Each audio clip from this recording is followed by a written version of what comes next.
अस्सलाम वालेकुम defence lovers.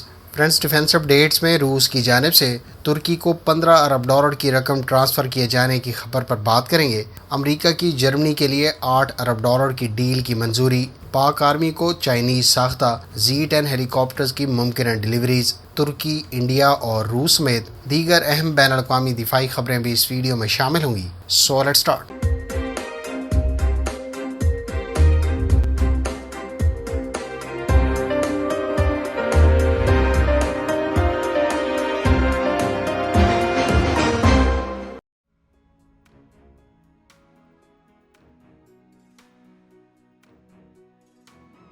अमरीकी हुकूमत ने आज जर्मनी के लिए F-35 स्टेल्थ एयरक्राफ्ट की फ़रोख्त की मंजूरी दे दी है। इस सेल की मालियत $8.4 अरब बताई गई है। अमरीका इस डील के तहत जर्मनी को 35 F-35 स्टेल्थ एयरक्राफ्ट फराहम करेगा।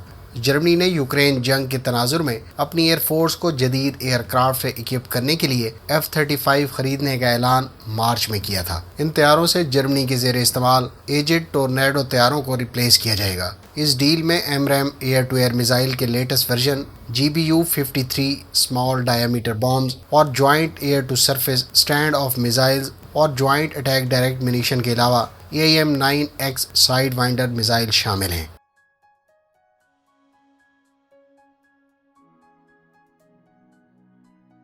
गुज़श्ता रोज़ एक इंडियन MiG-21 को हादसा पेश आया है।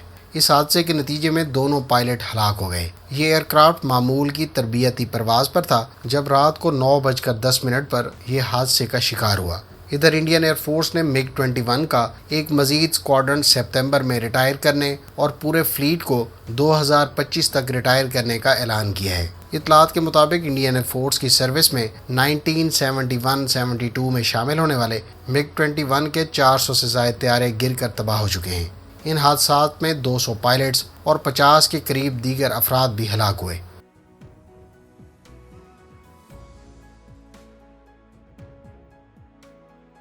रूस के एडवांस्ड हाइपरसोनिक मिसाइल ज़िरकोन के बारे में इतलात हैं कि इसको इस साल सितंबर तक सर्विस में बाकायदा शामिल कर दिया जाएगा। इस मिसाइल को ख़ास तौर पर नेवल शिप से फायर करने के लिए डिज़ाइन किया गया है। इससे पहले इस मिसाइल के बारे में कहा गया था कि ये इस साल के आखिर तक रशियन नेवी की सर्विस में शामिल होगा। इस मिसाइल की रेंज 1000 किलोमीटर है और ये मार्क 9 की स्पीड से फ्लाई कर सकता है। वाज़ेह है कि रूस पहले ही air launch hypersonic cruise missile अपनी एयरफोर्स की सर्विस में शामिल कर चुका है। यूक्रेन के साथ जारी हालिया जंग में इस वर्जन को इस्तेमाल किए जाने की इतलात भी सुनने को मिल चुकी हैं।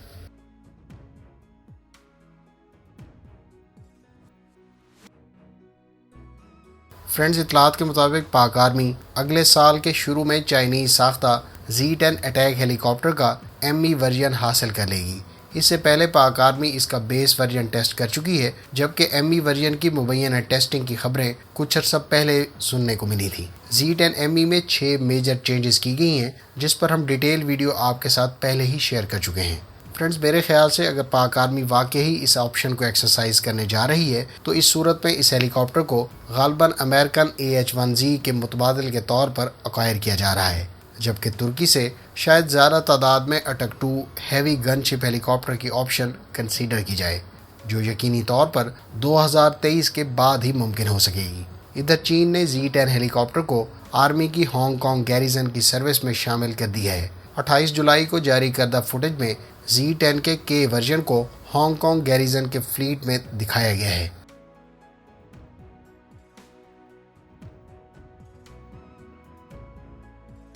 इंडियन नेवी को पहले 2 सीकोर्स्की MH-60R हेलीकॉप्टर्स डिलीवर कर दिए गए हैं।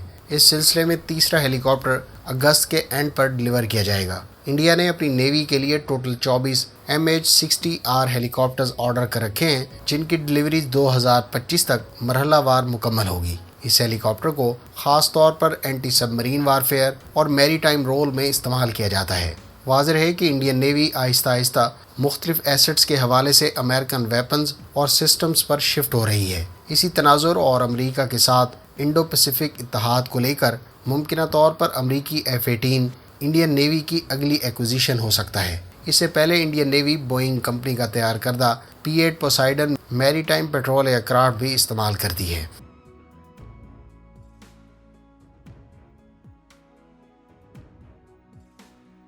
ترکی کی مقامی سطح پر تیار کردہ پہلی مین نیول گن، جس کو نیشنل سی گن بھی کہا جاتا ہے، اس کی ترک نیوی کی کارویٹ کے ساتھ انٹیگریشن مکمل کر لی گئی ہے۔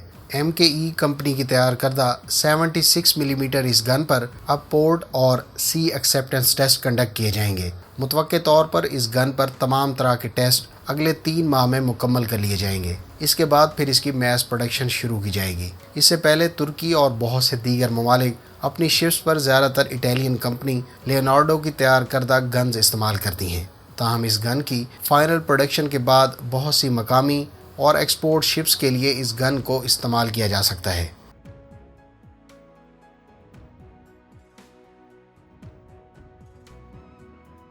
روسی کمپنی کلاشنکوف کے CEO کا کہنا ہے کہ کمپنی یوکرین جنگ سے حاصل ہونے والے تجربات کی روشنی میں اپنی AK-12 گن کو اپ گریڈ کرے گی۔ اس گن کو روس کی فوج کے اسپیشل ملٹری آپریشنز میں استعمال کیا گیا ہے۔ واضح ہے کہ 5.45 کیلیبر کے ساتھ AK-12 کو کلاشنکوف گروپ نے تیار کیا تھا، جس میں بہتر ایکوریسی، پکٹینی ریلز اور بہتر ریٹ آف فائر کا دعویٰ کیا گیا تھا۔ 3.4 کلوگرام وزنی اس گن میں 30 راؤنڈز کی میگزین استعمال کی گئی ہے۔ اس کا rate of fire 700 rounds per minute ہے، جبکہ اس گن کو AK-15 کے ساتھ 2017 میں انویل کیا گیا تھا۔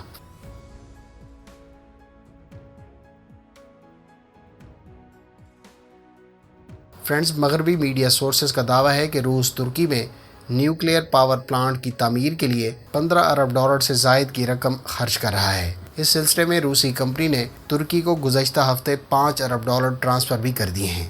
ترکی اور روس کے درمیان تقریباً $20 ارب کی لاگت سے بننے والے اس نیوکلیئر پاور پروجیکٹ پر 2015 میں اتفاق ہوا تھا۔ اس پلانٹ کی باقاعدہ کنسٹرکشن کا آغاز 2017 میں شروع ہوا اور اس کی تکمیل 2023 میں متوقع ہے۔ اس نیوکلیئر پاور پلانٹ سے تقریباً 4,500 میگا واٹ انرجی پروڈیوس ہوگی۔ S-400 ایئر ڈیفنس سسٹم کی ترکی کی جانب سے ایکوزیشن کے بعد ترکی اور روس کے درمیان یہ ایک اور اہمیت کا حامل منصوبہ ہے اور یقینی طور پر اس سے مغربی ممالک سیکھ پا ہوں گے، حالانکہ ترکی کے ساتھ ان کا رویہ بھی کسی سے ڈھکا چھپا نہیں۔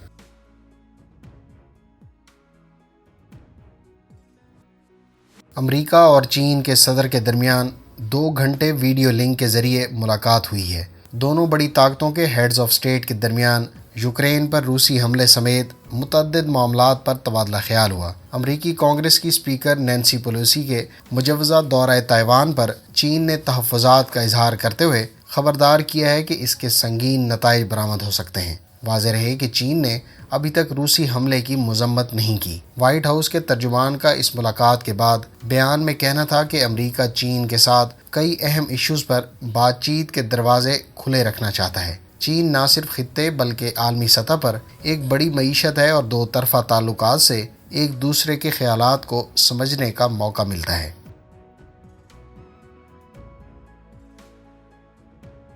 فرینڈز، اسپین میں سعودی عرب کی نیوی کے لیے تیار کردہ کارویٹ سعودی نیوی کے حوالے کر دی گئی ہے۔ اس سلسلے میں اسپین میں تقریب کا انعقاد 26 جولائی کو ہوا۔ یہ اس کلاس کی دوسری کارویٹ ہے جو سعودی نیوی کے حوالے کی گئی ہے۔ یہ شپ 104 پرسنل کو اکاموڈیٹ کر سکتی ہے، جبکہ اس کی ٹاپ سپیڈ 27 ناٹس ہے۔ اس کارویٹ کی ڈسپلیسمنٹ 2200 ٹن بتائی گئی ہے۔ فرینڈز، یہ تھیں آج کی ڈیفنس اپڈیٹس۔ امید ہے اس ویڈیو سے آپ کی معلومات میں اضافہ ہوگا۔ ملتے ہیں نیکسٹ ویڈیو کے ساتھ۔ اپنی دعاؤں میں یاد رکھیے گا۔ اللہ حافظ۔ پاکستان زندہ باد۔